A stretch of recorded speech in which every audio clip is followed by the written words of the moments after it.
मी हे नामांकन यात्रा काढलेली आहे आणि आजच्या रॅलीनं हे सिद्ध करून दाखवलं जाणार आहे. काही निवडणूक नाही, जन आंदोलन आहे. आणि मग प्रत्येक पक्षातला कार्यकर्ता स्वाभिमानानं समोर येईल.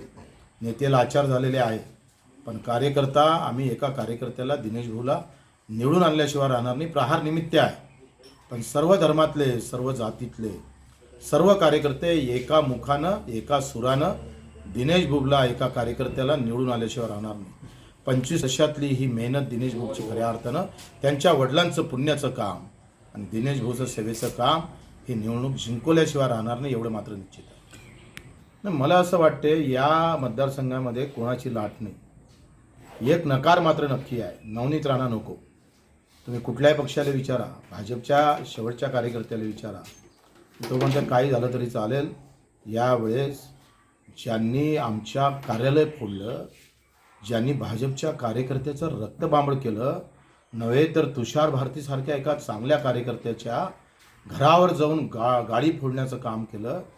आमच्या ते पालकमंत्री जे आता त्यांच्यासोबत आहे त्यांना बांगड्याचा आहेर घातला, त्यांच्या घरात जाऊन ते पालकमंत्री म्हटलं गेलं.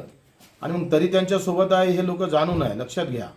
आणि म्हणून सगळ्या इव्हन ज्या पक्षाची तिकीट घेतली त्या पक्षातला कार्यकर्ता लाचारी घेणार नाही, स्वाभिमानानं तो निश्चितच मी सांगतो हे निवडणूक कार्यकर्त्याच्या बाजूने उभी केल्याशिवाय राहणार नाही. मग ते सगळे पक्षीय कार्यकर्ते एकत्र होऊन सर्व धर्मीय लोक दिनेश भाऊला शिक्कामोर्तब करेल आणि प्रचंड मतानं निवडून आले. वाटते गेम फॅक्टर असू शकतं. शिंदे साहेबांचा बडी घेऊ नये भाजपने, त्यांना कशा पद्धतीनं मदत करता येईल ते पाहिलं पाहिजे. आणि आज जर आपण पाहतोय का भावनाताई गवळी 5 वर्षापासून त्या खासदार आहे, ओळशे पण आहे.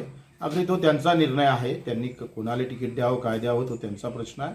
पण मला वाटतं मी अमरावतीपुरता बोलेल की ही आम्ही खासदार, एक खासदार शेतकऱ्यासाठी, दिनेश भाऊ ही खासदारकी मजुरांच्या प्रश्नासाठी, बंद पडलेल्या फिनले मिलच्या विरोधातली ही उमेदवारी आहे. शकुंतलासाठी ही उमेदवारी आहे. संत्र्याचे झाडं उपळावं लागले केंद्राच्या धोरणामुळं, त्याच्यासाठी ही उमेदवारी आहे. आणि मग शेतकरी, मजूर आणि छोटे छोटे व्यापारी याचं सगळं दुकान बंद करण्याची व्यवस्था येत्या 5 वर्षात सरकारची आहे. 4-5 कंपन्या हात मारून घेईल. मग किराणा उद्योग बंद झालेला दिसेल, कापड उद्योग बंद झालेला दिसेल. अशी व्यवस्था मला वाटते कदाचित आमच्यावर येऊ नये, म्हणून दिनेश भाऊला आम्हाला तिथं पाठवायचं आहे. आयात निर्यात धोरण शेतकऱ्याच्या बाजूने उभं राहावं, याच्यासाठी आमचं दिनेश भाऊ तिथं आंदोलन करेल. एक खासदार म्हणून सक्षमपणे उभा राहील.